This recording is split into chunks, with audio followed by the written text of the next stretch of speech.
أعوذ بالله من الشيطان الرجيم بسم الله الرحمن الرحيم والصلاة والسلام على رسول الله وعلى آله وصحبه أجمعين رب اشرح لي صدري ويسر لي أمري واحلل عقدة من لساني يفقهوا قولي. How is everyone? It's an honor to be with you tonight. It's my last day in Toronto, and alhamdulillah, it's a beautiful cause. It's a beautiful room. And the topic that I'm speaking about today is one that I think is extremely important, and that is inner peace. Why is this such an important topic? First of all, it's something that every single human being, regardless of their background, regardless of their religion, regardless of what part of the world they live in, every single human being wants one thing. And that is happiness, ultimately happiness. It's something we all seek. Now the problem is, everyone has a different definition of how you get it. And in the society that we live in right now, in the modern time we live in now, we are told that in order to find happiness, you need to get stuff. You need to have power or money or status. In fact, they did a study in which they asked millennials, what is your number one goal? What's your number one goal? And the majority of them said their number one goal was to make money. And then just after that, I think it was 80% or something. And then just after that, the answer was to be famous. Now, there's a reason why this is the number one goal. The reason is that the belief internally is that this is where happiness is. That's where I will find happiness. Now, I want to talk about that for a moment. What is happiness? Because for me to get somewhere, I have to know where I'm going, right? If I'm going in the car and I'm going to drive, and I have to put something into my GPS, but I'm not really sure what the address is, I'm not going to end up there, right? So I have to be clear about where it is I want to end up if I'm going to get there. What is true happiness? And the answer is this. There are different types of happiness, okay? I'm going to put it in two categories. There is what I'm going to call physical happiness, and then there is inner happiness. Physical happiness is the happiness that even an animal can have. Physical pleasure is when you, for example, eat a really great chocolate piece, piece of chocolate cake. That's physically, that gives you pleasure, okay? Physical happiness is something that is at the level that we can even share with animals. But the human being, yes, there is physical pleasure. That exists. And Allah subhanahu wa ta'ala has made some of it halal and some of it haram. So as long as it is within the halal, there's nothing wrong with that. But the human being has been given the capacity to reach a higher level happiness. A higher level than just the physical. A higher level than just what an animal can feel or what an animal can experience. Because an animal eats, sleeps, and reproduces, and that's its happiness. But a human being has a higher way to live, and that is the happiness of the heart and the soul. That's the inner happiness or the inner peace. And it's that happiness that people are ultimately seeking when they try to find it in just physical happiness. But that's the end goal that they aren't able to get to because they don't know where to find it or what it looks like. There are so many people who have those things that the millennials were saying that's their goal, right? Wealth and fame. Let's look at the people who have wealth and fame. The people who have wealth and fame, why are many of them committing suicide? Why are many of them addicted to alcohol and drugs? What is it that they're missing if they have the wealth and the fame? What emptiness is it that they're trying to fill? The reason that happens is because there's something inside of every human being that has to be filled, and it cannot be filled with wealth and fame. In fact, as Ibn al-Qayyim says, it can't be filled with anything other than the nearness to Allah subhanahu wa ta'ala. So there is a compartment inside of us. There is a need inside of us. And I'm not just saying us as in the people in this room. I'm not just saying us as in Muslims. I mean human beings. There is a need inside of every human being that can't be filled except in the remembrance of Allah, except in being close to Allah. أَلَا بِذِكْرِ اللَّهِ تَطْمَئِنُّ الْقُلُوبِ. That indeed it's in the remembrance of God that the hearts find true inner peace, that inner peace and tranquility. Now, what are some of the stumbling blocks? What are some of the things that keep us from getting inner peace, true inner peace? Well, there's a few things. To begin with, we live in a world of distraction. Everywhere we turn, we're being distracted. We live in a world that makes us focus on the wrong things, essentially. And those things tend to be that which we can see, that which we can feel, that which we can touch. So we live in a world that basically makes you focused on the physical world and forget about the unseen world. But unless we can be a people who believe in the unseen and a people who actually see the unseen as more real than the seen, then we can't find true happiness. Now, what do I mean by that? See, as believers, if you look at the prescription that we're given by Allah and His Messenger, so every single day we're told to do certain things. If you follow that prescription, what does it do for you? If you follow the prescription of salah 5 times a day, if you follow the prescription of the adhkar, saying the remembrance in the morning and the evening and before you sleep, if you follow the prescription of Quran, if you stay away from what Allah has forbidden us from going to and only do that which Allah has commanded, what does that do internally? Well, what it does, first of all, is it makes us focus on the unseen until the unseen becomes real to us. Because you see, when you're praying, can you see even the Kaaba that you're facing? No, not unless you're there. When you're praying, can you see Allah subhanahu wa ta'ala? No. Can you see the angels that are around you? No. Right now, we're sitting in a gathering of dhikr, meaning we're remembering Allah. And we're told that anytime you sit in a gathering where you're remembering Allah, the angels come down and sit with you. And they fill the area between the heavens and the earth. Can anyone see them? I'd be concerned about you if you thought you could. So, no, you can't, right? So what we have to come back to doing is training our hearts to focus on the unseen. Allah subhanahu wa ta'ala tells us in Surah Al-Baqarah that when He describes Alif Lam Mim, ذَلِكَ الْكِتَابُ لَا رَيْبَ فِيهِ هُدًى لِلْمُتَّقِينَ, that He's saying that this book it's a guidance for those who have taqwa.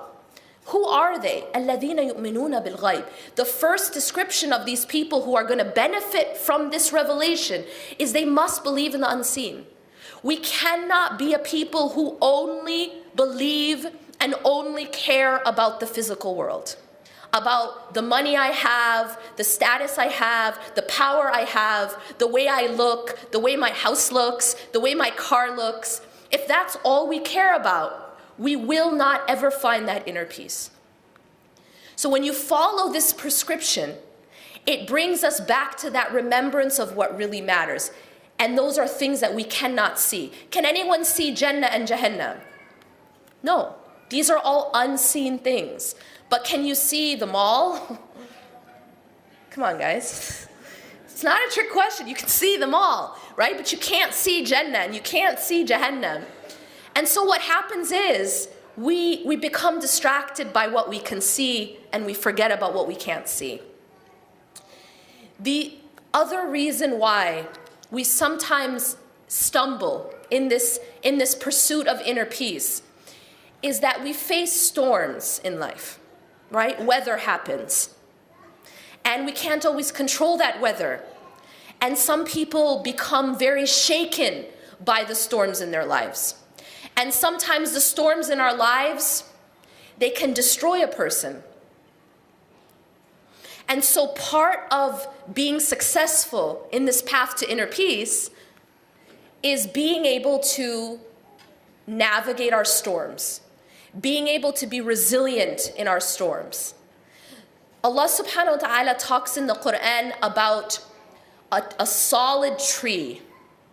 And when he describes this solid tree, he says, أَصْلُهَا ثَابِتْ وَفَرْعُهَا فِي السَّمَاءِ, that its foundation is firm and its branches reach towards the sky. This is what a believer must be in order to survive this life. We have to be firmly rooted because weather happens, right? You can't make it stop snowing. If any of you decided right now, you know what, I'm tired of the snow, I don't want it to snow anymore, so stop. Can you do that? No, you have no control over the weather. Not even Trump can control the weather, right? And you can have all the power in the world and all the money in the world and you can tell people what to do, but you can't make it rain, right? You can't make it stop raining. You can't control these things. These are things that are only in the hands of Allah subhanahu wa ta'ala. So then what should we do, right? So my question to you, does your life stop every time it snows? I grew up in Wisconsin, I understand how it is. Does your life stop every time it snows? No, you're here today. We had a conference, RAS, it was snowing the whole weekend. Life doesn't stop. Tell me how. How come we can survive the snow? Anyone? Because we dress warm. Because we have shelter. Because we have coats. You understand? And so what this is this is the ability to be resilient. The ability to put stuff on, to be able to handle the weather when it hits, right? We don't become, our life doesn't stop as soon as things are not perfect. As soon as the sun is out, you know, some people it's like, if the sun is out, they're okay. But then if the sun goes away, is their life gonna stop? We can't be that way or we won't survive this life. So part of seeking, or rather reaching that inner peace, is being able to create a shelter on the inside. Because you know what? We can't control always the outside, can we? We can't control what happens outside. But what we can do is we can create an inner shelter. What am I talking about? What I'm talking about is that prescription that was given to us by Allah and His Messenger is actually building an inner shelter. The problem is that we don't follow that prescription. And that's the reason why we become destroyed by our storms. It's like a tree. Think about a tree that doesn't have solid roots. A tree that isn't deeply rooted. What happens when the wind comes? Especially if it's a strong wind, what happens to the tree? It'll knock it down, it'll snap. And that's because it doesn't have, it sometimes actually can be uprooted if the wind is strong enough. But you know that the taller a tree gets, the deeper it has to have its roots. And that's because that's what's keeping it firm, regardless of the wind. And it can handle things. You know, there's a forest in California called the sequoia. It's a forest of sequoias. And one thing that we're famous for in California is wildfires. You may have heard about them. They're intense and they spread very quickly.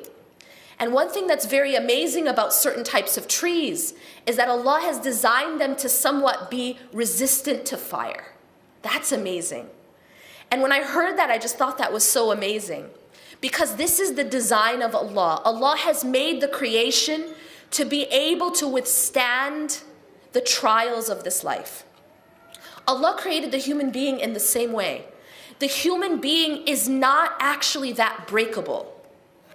The human being is in its fitrah, in his or her fitrah, is actually very resilient. Very resilient. Now this is very deep what I'm trying to say right now. in his or her fitra. What does that mean? It means that if we have a heart and a soul that is properly cared for, that is properly maintained, that is properly fed and oxygenated, and I'll talk about what that means, that is properly cleansed, then that heart and that soul actually is very, very resilient, like those sequoias. It can handle things you wouldn't imagine. And I will tell you 2 examples of people that I have witnessed with my own eyes, who to me are like those sequoias. But what is it that we do? What is it that we have to do to feed and clean and maintain our hearts and our souls? And the answer is actually quite simple. I'm going to just simplify it and give you guys examples. If I were to ask you the question, how do you take care of your body? You don't have to be a doctor. Actually, a 5-year-old can tell me that in order to take care of your body, you have to breathe, fair enough, oxygen, you have to eat, and you have to have water, like a minimal amount to stay alive, right? Yes or no? Okay. So you need oxygen, you need food, and you need water to stay alive. What is the oxygen, food, and water of the heart? And the answer is, it is the remembrance of Allah. Salah is the first thing that is the oxygen of the heart. When a person neglects their salah, it's just like a body that isn't breathing. Or maybe the body's just breathing once in a while. And the same thing that happens to the body when it doesn't get oxygen happens to the heart when it doesn't get salah. It starts to first become very weak, and this is what we call the sick heart, and then eventually it dies until it becomes a dead heart. And that person will be walking around and they will appear to be alive, but they're actually dead. The Prophet ﷺ said the difference between the one who remembers Allah and the one who does not remember Allah is like the living and the dead. And so a person who isn't praying internally is dead. Even though in the physical sense, they are alive, they look alive. But inside, in the true sense, they are dead. And that's because they have neglected, simply because they have neglected their spiritual oxygen. What is the food and the water of the heart and the soul? The food and the water of the heart and the soul is in the remembrance of Allah. Beyond the salah, there are things that the Prophet ﷺ have used to say. Now, I'm just going to put it this way. I see a lot of people suffering that I talk to one-on-one, and I believe that there's a lot of suffering right now, individually and collectively and as a community and globally. And I believe a lot of our suffering is because we've neglected something very, very important. And that is these adhkar. It is something so small but so revolutionary to the health of the heart. And that's this. Simply put, the Prophet ﷺ used to say certain supplications, du'as. It's a supplication. He used to say them in the morning. He used to say them in the evening. He used to say them before he slept. In fact, there's a supplication for every motion of life, right? He would leave the house, there was a supplication. He'd come back in, there was a supplication. Before bed, when he wakes up, before he eats, when he finishes eating, entering the bathroom, leaving the bathroom. Even before intimacy, there's a supplication. There's a supplication for every motion of life. And the more that we incorporate these supplications, the healthier we're going to be. See, if I were a doctor up here and I were talking to you about physical health, I would have to tell you, folks, you got to breathe. That's a given, right? I tell you, folks, you got to eat, you got to drink. And you know what? Eat healthy.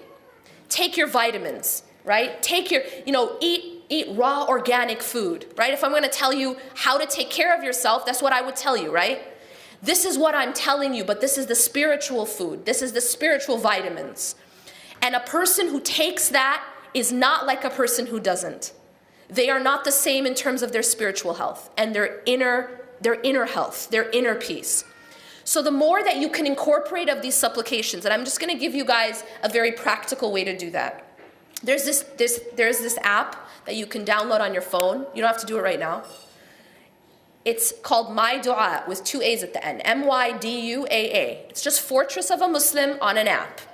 And what it is it's just a collection of the supplications from the Quran and from the Sunnah that the Prophet ﷺ used to say. And I'm telling you, that is gold. It's like the best 99 cents you'll ever spend in your life.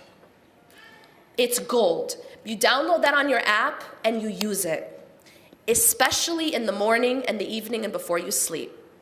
And what I've just given you, someday, inshallah, you'll make dua for me because it changes your life. It absolutely changes your life. Now, I'm just going to add a point because one of the tricks of shaitan is he tells you all or none. Okay? So when you open up the app and you go to morning supplications and you see that there's like 25 of them and it's going to take you an hour, you're going to do it once and never do it again. I'm just being honest, yeah? So what you can do on this app is you can actually have this thing called a star. You star it, and then what that does is you can have your own collection. If you want to do, just a small amount, but you're consistent, it will have a very profound effect. So you just star it, and then you do just your list. Now, what else? The Quran. This is part of the nourishment of the heart and the soul. Now, like I said, if I were a doctor, and I only talked to you about breathing, eating, taking your vitamins, drinking, but I didn't talk about hygiene, I wouldn't be a very good doctor, yeah? If you guys said to me, you know what, I'll breathe, I'll take my vitamins, I'll eat, I'll drink, but I don't need to take a shower, I did that last year. I'm good, right? What would be the problem there? Anyone? Come on now. There's this thing called dirt and sweat that builds, right? And if you don't clean it, you will become sick, and it can kill you. Do you understand? You understand. It's the same thing spiritually, okay? We have to clean the heart, and that's what istighfar is. Istighfar is that bathing of the heart, that shower that you regularly take. You feel really dirty if you don't take a shower every day. Istighfar is what cleans your heart. And when you're not doing it regularly, this is repentance. And when you're not doing it regularly, it's like a person who isn't taking a shower. Your heart just becomes dirty because we are naturally sinning. We're human. And just like you get dirt on your body, you get dirt on your heart. So you have to clean it. Okay, I just gave you guys 3 things. I said the oxygen of the heart, salah. I said the adhkar. I said Quran. And then that was the nourishment, and then the cleaning, which is istighfar.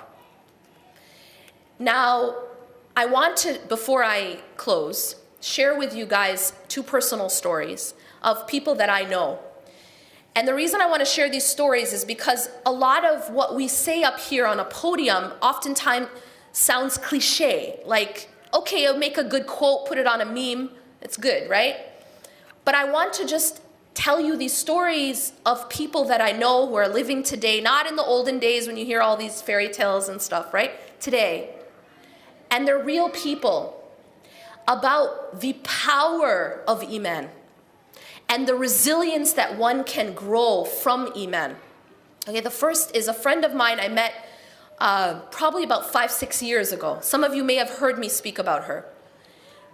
She, at the time that I met her, told me her story. She said that many years ago she had a daughter, and when her daughter was around 3 years old, her teacher called and said, your daughter just stopped talking. She's not talking anymore, and we don't understand what's wrong. So she, that was strange. So she took her to the doctor, and eventually the doctor told her that her daughter had a rare genetic disorder called MPS. Now, for those of you who aren't familiar with MPS, it is a disorder that has no cure. And what she was told, this mother was told, is that your daughter, who right now is perfectly healthy, is going to slowly lose all of her faculties until she dies as a child. She's going to lose all her faculties. Slowly. You're going to watch her do that. And there is nothing we can do. There's no cure. So she will lose her ability to do anything. And they said to her, don't expect that she will live past, I think, 13. And then she told me that she had another child, another daughter, and this daughter was tested, and the doctor told her that she also had MPS. And then she had a third daughter, and she also had MPS. And so this woman had 3 children, 3 daughters with MPS. Every single one of them, she was gonna have to watch them slowly die. Literally lose the ability even to swallow. To swallow. Do you know our ability to swallow? This is something that I was never thankful for it because I never even realized it. That your ability to swallow your saliva is a ni'mah. It's a blessing. Because when you can't swallow your saliva, you choke on it. It goes in your lungs. She was actually having to suction them because they couldn't swallow their own saliva properly. So it was making them choke. Then she had a 4th child with severe autism. Now, why do I tell this story? It isn't to tell you, that this is a really, really hard situation and then just leave. The reason I tell this story, and I'm just going to tell you that I've been to her home, I've witnessed how she lives. Basically, her children, her daughters grew into their teens, and by the time I met her, the 3 daughters were, I think they were all teenagers, and they were all completely bedridden. They were on machines. She literally didn't sleep. She was constantly caring for them. Her home was like a hospital. There was a section that was like a hospital. I also, recently, she lost 2 of them.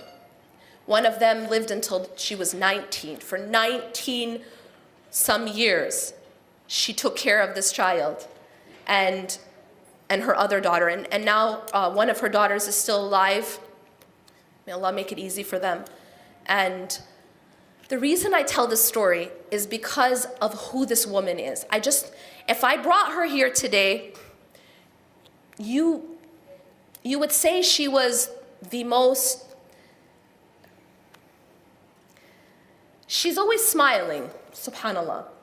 But the thing that really hit me is that one day she said to me, I'm drowning in gratitude. That's a direct quote. Now what amazed me is that she has a trial in her life that I couldn't even wrap my mind around. And yet she has this trial, and she's saying she's drowning in gratitude. And to me, that's a sign of God. That the power of Iman, to allow a person to not just withstand a little bit of rain, a little bit of snow, but a tsunami, and to not be broken by it, to not be destroyed by it, to the extent that you can actually show gratitude. And one of the things that she always says to me is that she always looks at those who have less than her. She says the thing about her is that she's always worried about the people who are suffering somewhere else worse than her. She doesn't look at her situation and say, why me? But she actually shows gratitude because she looks at those who have less than her. When she first got the diagnosis, there was something really powerful that shook me. And that is that her husband says to her, when he was looking at his 3 daughters after hearing this diagnosis, you can imagine what that feels like as a father or as a mother. He looked at his 3 daughters and he says, I feel like I'm looking at 3 graves.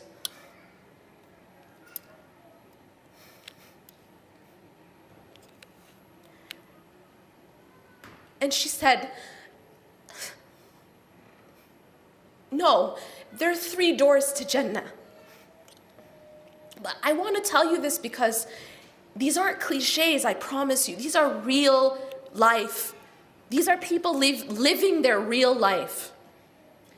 And she recognized that this was her door to Jannah. But that's what happens to a heart when it is healthy. It is a completely different heart. And it doesn't mean you have to be a prophet or you have to be perfect. No, a regular person who takes care of their heart just as it is prescribed can become like that by the help of Allah subhanahu wa ta'ala. And I'm going to end with this story. So about 10 years ago, or more than 10 years ago, I used to teach at a school in Wisconsin, an Islamic school. And I had a principal at that time, one of the best principals I've ever known, an older gentleman from Thailand.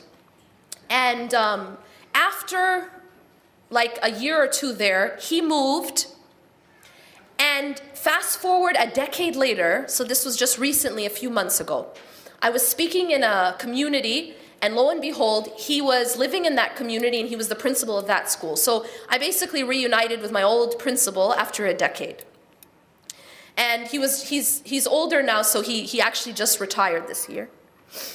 But what I found out when I reunited with Dr. Jitmood is that over that decade of time, a few things had happened. One, his wife had gotten ill with cancer and passed away. May Allah have mercy on her.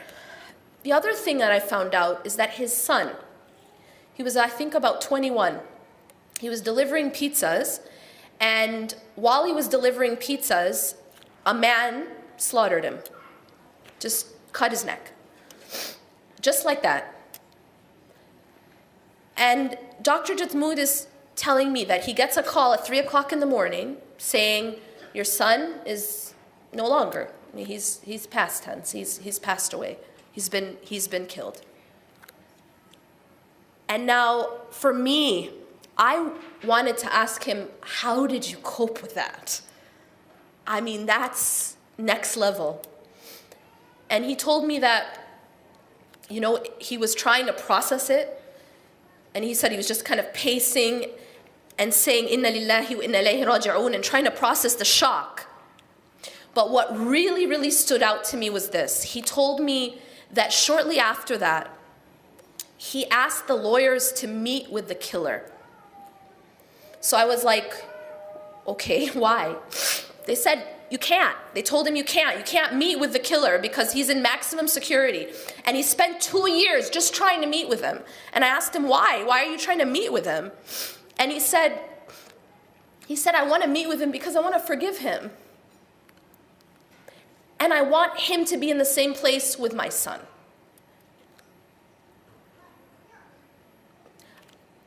This isn't a story about a prophet. This isn't a story about one of the companions. These are people on Facebook. And these are real. And some of you may have actually, if you Google it, you can find, because what happened is, recently, a few weeks ago, the trial happened, and he finally got to meet the killer. And it's on video, him hugging the killer and forgiving him on behalf, and some of you may have seen it, forgiving the killer on behalf of his late wife and himself. And I'm telling you that it's real. The power of a healthy heart. Allah subhanahu wa ta'ala has given the healthy heart an ability that's amazing. But that heart has to be taken care of. أقول قولي هذا واستغفر الله لي ولكم إنه غفور رحيم سبحانك الله وبحمدك أشهد أن لا إله إلا أنت أستغفرك وأتوب إليك والسلام عليكم ورحمة الله وبركاته.